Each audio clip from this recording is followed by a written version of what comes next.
আজ বাংলাদেশে যে পরিস্থিতি আছে সেটা শুধুমাত্র রাজনৈতিক নয়, বরং নিরাপত্তা ও সামাজিক সংকট।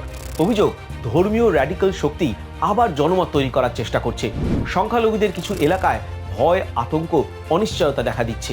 প্রশাসন পক্ষপাত দুষ্ট বা রাজনৈতিক চাপের শিকার এমন অভিযোগও বাড়ছে। এখন প্রশ্ন, এই পরিস্থিতিতে ভারত কি কোনো ঝুঁকি নিতে পারে? বিশেষত যখন ভারত বাংলাদেশের মধ্যে 1972-এর ফ্রেন্ডশিপ ট্রিটি, 2011-র বর্ডার ম্যানেজমেন্ট এগ্রিমেন্ট, 2015-র ল্যান্ড বাউন্ডারি অ্যাকর্ড, 2018-র সিকিউরিটি ইন্টেলিজেন্স কোঅপারেশনের মতো চুক্তিগুলো স্থাপত্যের মৌলিক স্তম্ভ হিসেবে কাজ করছিল। এই চুক্তিগুলো শেখ হাসিনার সময়ই সক্রিয়ভাবে কাজ করেছে। ভারতের উত্তর পূর্বে যে শান্তি এসেছে তার বড় অংশ এসেছে বাংলাদেশে জঙ্গি দমন কঠোর হওয়ায়।